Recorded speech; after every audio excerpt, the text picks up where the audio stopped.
네, 계속해서 예레미야를 보고 있습니다. 예레미야의 전체적인 주제를 우리가 다시 한번 기억해 봤으면 좋겠습니다. 먼저는 나는 너의 하나님이 되고 너희는 내 백성이 되리라 하셨던 하나님의 언약이 있었고요. 그 언약이 아브라함부터 시작해서 유대 백성에게, 이스라엘 백성에게 쭉 전해졌습니다. 그 후손인 이스라엘 백성도 자손됨으로 말미암아 하나님께서 주셨던 그 언약에 참여하게 된 것이죠. 그러나 그 언약이 지켜지지 않았습니다. 하나님께서는 신실하게 지키셨지만 예레미야 2장 13절을 한번 보여주시면 다음 슬라이드인데요. 이렇게 말씀하세요. 내 백성이 두 가지 악을 행하였나니 곧 그들의 생수되는 근원된 나를 버린 것과 스스로 웅덩이를 판 것인데 그것은 그 물을 가두지 못할 터진 웅덩이들이니라 라고 말씀하십니다. 이스라엘 백성이 살아계신 하나님을 버리고 그들 스스로 웅덩이를 팠다. 그런데 그것은 샘물을 가두지 못할 터진 웅덩이라고 말씀하셨어요. 하나님을 버리고 스스로 만든 신앙과 이방신을 섬긴 것이 너희는 내 백성이 되리라 하셨던 언약이 깨졌던 부분이고 하나님께서 꾸짖으셨던 죄악이라는 것입니다. 이것이 이제 예레미야의 큰 주제가 되겠습니다. 하나님을 버리고 스스로 만든 신, 그것이 정치가 되었든 경제가 되었든 우상이 되었든 혹은 하나님께서 원하지 않으시는 제사가 되었든 간에 스스로 만든 웅덩이를 쫓아가는 이 백성을 향해서 주신 말씀이 바로 예레미야 책이다라는 것이 되겠습니다. 오늘 읽으신 32장은요. 1장부터 52장까지 진행되는 이 예레미야 전체적인 흐름 한가운데서 하나님께서 정말로 하고 싶었던 말씀, 그 클라이막스에 포함되는 내용이 오늘 본문입니다. 핵심 중의 핵심은 사실 어제 우리가 묵상했던 예레미야 31장 너희와 이제는 새 언약을 맺겠다 하셨던 부분이 클라이막스 중의 클라이막스였고요. 오늘 32장은 그 새 언약에 대한 증표로서 하나님께서 다른 말씀을 주시는 것을 우리가 나누게 됩니다. 새 언약에 대해서 하나님께서 증표로 주시는 오늘 본문은요. 선지자가 밭을 사는 그런 내용이에요. 전혀 증표의 말씀처럼 보이지는 않죠. 오히려 이 본문은 전체적인 예레미야의 어떤 흐름을 모른 채로 읽게 되면 다분히 오해의 소지가 있는 그런 말씀이라고 저는 생각합니다. 왜냐하면 이제 좀 농담이 섞인 거예요. 여러분 긴장하지 말고 들어주세요. 성직자가 땅을 산다고 그러면 괜히 다들 숨이 조금 가라앉는 것 같고 살짝 눈꼬리가 이렇게 좀 좁아지는 것 같고 그렇잖아요. 게다가 하나님께서 밭을 사라고 하시는 걸 보면 하나님이 투기를 조장을 하시는 건가 이런 생각을 하실 수도 있겠습니다. 기왕에 근데 하나님께서 땅을 사라고 하신 거면 그 땅이 좀 노다지 땅이 돼가지고 좀 이렇게 땅값도 폭등하고 하면 참 좋겠는데, 그런데 오늘 2절을 보시면 전혀 그럴 환경이 아니었다는 것을 우리가 보게 됩니다. 2절도 한번 보겠습니다. 다음 슬라이드 있습니다. 2절 한번 보겠습니다. 땅을 사긴 샀으되 이렇게 기록하시는데요. 그때 바벨론 군대는 예루살렘을 에워싸고 선지자 예레미야는 유다의 왕의 궁중에 있는 시위대 뜰에 갇혔다라고 말씀을 하세요. 예레미야가 하나님 말씀대로 땅을 사긴 샀는데 이 땅을 가서 볼 수도 없고요. 누릴 수도 없는 거예요. 하나님이 땅을 사라고 했는데 그 땅을 누릴 수가 없는 겁니다. 정말 기가 막힐 노릇이겠죠. 그래서 사실 예레미야는 돈만 날린 겁니다. 앞으로 이제 오늘 본문을 조금 더 보시겠지만 이 사건만 뚝 떼어놓고 보면 예레미야는 거의 사기를 당한 수준이 되는 것이죠. 그래서 결국 오늘 본문에서 이 밭을 샀다라고 하는 사건은 이해하기는 참 어렵지만 오해하기는 참 쉬운 그런 본문이 된다는 것입니다. 그래서 우리는 예레미야의 전체적인 주제를 다시 한번 기억할 필요가 있습니다. 그래서 다시 한번 2장 13절을 한번 띄워주시면요. 한번 같이 읽어볼까요? 시작. 내 백성이 두 가지 악을 행하였나니 곧 그들이 생수의 근원되는 나를 버린 것과 스스로 웅덩이를 판 것인데 그것은 그 물을 가두지 못할 터진 웅덩이들이니라. 유다 백성은 하나님을 버린 백성, 그리고 스스로 자신들의 신을 만든 백성, 자신들의 성공 여부를, 평안의 방식을, 어쩌면 구원조차도 스스로 만들어내는 백성이라는 것입니다. 반면에 하나님은 그 죄악에 대해서 분명하게 꾸짖으시고 또 벌하시긴 하지만 다시 돌아와서 새 언약을 맺자라고 하는 분이시라는 거죠. 그래서 어제 본문에 이렇게 기록하십니다. 그 다음 슬라이드 보여주시면 31장 31절에 이렇게 말씀하시는데요. 여호와의 말씀이니라 보라 날이 이르리니 내가 이스라엘 집과 유다 집에 새 언약을 맺으리라 라고 말씀하신다는 거죠. 이렇게 우리가 예레미야의 주제를 다시 한번 기억할 때에 유다의 죄악에도 불구하고 새 언약과 회복을 말씀하시는 하나님을 기억한다면, 그러면 오늘 본문은 어떤 의미가 있을까요? 한번 살펴보도록 하겠습니다. 물론 오늘 본문을 살펴보시면요, 얼른 드러나 보이는 결론이 있기도 해요. 특히 15절에 보면 사람이 이 땅에서 집과 밭과 포도원을 다시 사게 되리라 라고 하나님께서 말씀하셨습니다. 전쟁으로 난리가 난 이 땅에, 황폐해져 버린 이 땅에 다시 토지 거래와 그 거래를 위한 어떤 국가의 법이 정상적으로, 국가 수준의 경제 활동과 법치가, 국가의 기능이 회복이 되겠구나 라는 말씀으로 우리가 이해할 수도 있을 것 같습니다. 그리고 그 자체로도 물론 지금은 망해버린 것 같은 이 유다 왕국이 회복이 되는 소망을 가지게 하시지만, 그러나 하나님께서 하시는 말씀은 그것보다는 조금 더 깊이 들어가고 있다는 것입니다. 하나님께서는요, 생명에 관심이 있으셨습니다. 2장 13절을 그래서 다시 한번 꺼내 보겠습니다. 2장 13절 전반부에 보시면 하나님은 어떤 하나님이신지 우리가 좀 캐치하게 되는데요, 이렇게 말씀하시죠. 내 백성이 두 가지 악을 행하였나니 곧 그들의 생수의 근원이 되는 나를 버렸다 말씀하세요. 하나님은 생수의 근원, 마임 하임, 생명의 물의 근원이 되시는 하나님이시다 말씀하시는 것입니다. 그렇다면 이렇게 생명에 관심이 있으신 하나님, 생명을 주고자 하는 하나님께서 회복을 말씀하시면서 그때의 밭을 사고 파는 일에 대해서 말씀하신다면, 우리는 또한 거기서 무언가 생명에 관한 것을 읽어내고 기대하고 소망해야 한다라는 것입니다. 그 관점으로 우리가 예레미야를 볼 때에 잠깐 참고할 본문이 있는데, 우리 잠시 레위기를 좀 살펴보도록 하겠습니다. 이 유다 땅에서 이스라엘 백성이 땅을 사고 팔기 이전에, 아직 여호수아와 함께 가나안 땅에 들어오기 전에 하나님께서는 이스라엘 백성에게 율법을 주셨습니다. 그 율법 중에 밭을 사고 팔 때 지켜야 하는 내용들이 있었고요. 그래서 이 율법이 주어지는 장면 이후로 성경에서 누군가 밭을 사고 판다 할 때는 반드시 레위기 본문을 우리가 염두에 두어야 한다는 것입니다.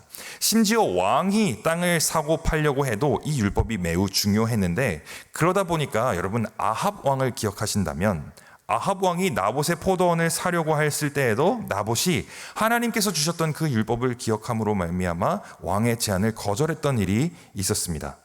그 레위기 25장에 보면 땅을 사고 팔 때에 주셨던 내용에 대해서 이렇게 기록하십니다. 레위기 25장 23절로 25절인데요. 제가 한번 읽어보겠습니다. 토지를 영구히 팔지 말 것은 토지는 다 내 것임이라. 너희는 거류민이요 동거하는 자로서 나와 함께 있느니라. 너희 기업의 온 땅에서 그 토지 무르기를 허락할지니, 만일 내 형제가 가난하여 그의 기업 중에서 얼마를 팔았으면 그에게 가까운 기업 물을 자가 와서 그의 형제가 판 것을 물을 것이요 라고 기록하세요. 두 가지인데요, 첫 번째는 땅을 영구하게 사고 팔지 말아라 라는 말씀이셨어요.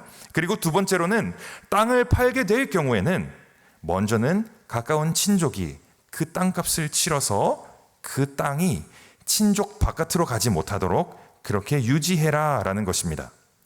그러다 보니 오늘 예레미야 본문에서도 하나님의 말씀이 물론 있었지만, 동시에 이런 율법이 배경이 되어서 친족의 밭을 사게 된다는 것이죠. 오늘 8절에 기록하시죠. 8절 한번 보여주시겠어요? 감사합니다. 여호와의 말씀과 같이 나의 숙부의 아들 하나멜이 시위대 뜰 안에 나에게 와서 이르되, 청하노니 너는 베냐민 땅 아나돗에 있는 나의 밭에 살아. 기업의 상속권이 내게 있고 물을 권리가 내게 있으니 너를 위하여 살아 하는지라. 내가 이것이 여호와의 말씀인 줄 알았다라는 것이죠. 기업의 상속권, 내게 물을 권리가 있다, 전부 율법에서 왔다는 것입니다. 결국 예레미야가 땅을 사게 되는 배경에는 율법이 있었다는 것이죠. 그리고 율법에 따라서 땅을 구입할 때 적용되는 법칙이 하나 있었고, 사실 이 말씀을 드리고 싶었던 건데, 어떤 법칙이 있었냐면 바로 희년 제도입니다. 희년 제도는 같은 레위기 25장에서 주셨던 그런 제도예요. 희년은 원래는 밭을 경작할 때 기념했던 시스템이기도 해요. 6년 동안 밭을 열심히 경작을 하고 나서 7째 되는 해에는 무슨 년일까요? 안식년이 되겠죠. 그래서 땅을 경작하지 않고 놀리는 그런 해가 되겠습니다. 이 안식년을 그런데 7번 하면 몇 년이 지날까요? 49년이 지나죠. 그리고 나서 맞는 50번째 해, 50년이 되는 그 해가 바로 희년이라는 그런 해입니다. 여기에 대해서 이렇게 말씀하세요. 성경을 보시면 레위기 25장 11절부터 12절입니다. 제가 읽겠습니다. 그 50년째 해는 너희의 희년이니 너희는 파종하지 말며 스스로 난 것을 거두지 말며 가꾸지 아니한 포도를 거두지 말라. 이는 희년이니 너희에게 거룩함이니라. 너희는 밭의 소출을 먹으라 라고 말씀하셨습니다. 이렇게 7번째 안식년에 이어서 희년에도 밭을 쉬게끔 하는 것이 율법이었습니다. 그런데 이 희년에는요, 단순히 밭을 놀리는 것뿐만 아니라 더 규모가 큰 조항들이 있었는데, 희년, 기쁠 희자를 쓰는 그런 기쁜 해입니다. 그런데 왜 기쁠까요? 이 희년에는요, 그 형제 이스라엘 사람들에게서 밭을 사도 그 밭을 다시 원래 주인에게 돌려주는 해였어요. 이 희년에는 집안이 어려워서 종으로 팔려갔던 사람이 다시 자유인이 되는 그런 해였습니다. 그래서 레위기 25장에 계속해서 이런 말씀들을 하세요. 먼저 10절입니다. 너희는 50년째 해를 거룩하게 하여 그 땅에 있는 모든 주민을 위하여 자유를 공포하라. 이 해는 너희에게 희년이니 너희는 각각 자기의 소유지로 돌아가며 각각 자기의 가족에게로 돌아갈지며. 또 13절입니다. 이 희년에는 너희가 각자 자기의 소유지로 돌아갈지니라. 그리고 마지막으로 28절인데요. 그러나 자기가 물을 힘이 없으면 그 판 것이 희년에 이르기까지 산자의 손에 있다가 희년에 이르러 돌아올지니 그것이 곧 그의 기업으로 돌아갈 것이니라. 이런 말씀들을 해주세요. 여러분, 근데 보시면 공통적으로 한 가지 반복되는 말이 있죠. 어떤 단어가 반복될까요? 돌아간다라는 말이 반복이 되고 있습니다. 이 희년에는 이렇게 돌아간다라는 의미가 담겨 있다는 것입니다. 선지자가 밭을 살 때에도 반드시 희년이라는 개념을 두고 밭을 사게 되는 것이고, 이 말씀을 하시는 생명의 하나님께서도 정확히 이 희년에 대해서 말씀하고자 하시는 것입니다. 그렇다면 이 말씀을 읽는 우리도 희년에 대해서 알고서 이 본문을 읽어야 된다는 것이겠죠. 왜냐하면 여기에 하나님의 놀라운 계획이 있는데, 오늘 본문 1절을 한번 보여주시겠어요? 오늘 본문 1절에 이렇게 기록하십니다. 유다의 시드기야 왕 열째 해라고 기록하시죠. 연도로 따지면 이것이 BC 586년입니다. 그러면 지금 586년부터 BC 586년부터 50년이 지나면 몇 년이 될까요? BC 536년이 되는데, 정확히 희년이 한 바퀴 돌았죠? 그때에 바벨론의 포로가 돌아오기 시작한다는 것입니다. 하나님의 놀라운 계획이 희년을 통해서 드러난다는 것이죠. 다시 한번 레위기를 보도록 하겠습니다. 25장 10절과 13절입니다. 너희는 50년째 해를 거룩하게 하여 그 땅에 있는 모든 주민을 위하여 자유를 공포하라. 이 해는 너희에게 희년이니 너희는 각각 자기의 소유지로 돌아가며 각각 자기의 가족에게로 돌아갈지며 이 희년에는 너희가 각기 자기의 소유지로 돌아갈지니라. 그리고 하나님께서는 정확하게 이 말씀대로 바벨론의 포로들이 각각 그 집으로, 그 소유지로 돌아갈 수 있게끔 인도하셨습니다. 즉, 아나돗의 밭을 사는 이 일은 단순히 밭의 매매에 대한 말씀이 아니라는 것입니다. 밭을 산 때로부터 원래 소유자에게로 기업이 돌아오는 그 일이, 모든 백성이 각자 조상으로부터 유지했던 그 소유지로 돌아가는 그 일이, 품꾼과 종들이 그 신분에서 놓여서 원래의 자유인의 신분으로 돌아가는 일이 단순히 하나님의 율법 조항으로 문서에만 남아있는 것이 아니라 바벨론의 포로로 잡혀갔던 사람들이 그 희년, 기쁨과 자유의 해에 정말로 유다 땅으로 돌아가게 된다라는 것을 하나님께서는 말씀하신다는 것입니다. 그래서 이 땅을 사는 사건은 하나님의 증표입니다. 무엇에 대한 증표입니까? 그 다음 슬라이드 보여주세요. 예레미야 31장 10절에서 13절에 대한 증표입니다. 이렇게 말씀하십니다. 이방인들이여, 너희는 여호와의 말씀을 듣고 먼 섬에 전파하여 이르기를, 이스라엘을 흩으신 자가 그를 모으시고 목자가 그 양떼에게 행함같이 그를 지키시리로다. 여호와께서 야곱을 구원하시되 그들보다 강한 자의 손에서 속량하셨으니 그들이 와서 시온의 높은 곳에서 찬송하며 여호와의 복 곧 곡식과 새 포도주와 기름과 어린 양의 떼와 소의 떼를 얻고 크게 기뻐하리라. 그 심령은 물된 동산 같겠고 다시는 근심이 없으리로다 할지어다. 우리 같이 읽어볼까요? 시작. 그때의 처녀는 춤추며 즐거워하겠고 청년과 노인은 함께 즐거워하리니 내가 그들의 슬픔을 돌려서 즐겁게 하며 그들을 위로하여 그들의 근심으로부터 기쁨을 얻게 할 것임이니라. 아멘. 내가 나의 백성을 돌아오게 하겠다, 내가 흩은 백성을 다시 불러 모으겠다 하시는 회복의 말씀에 대한 증표라는 것입니다.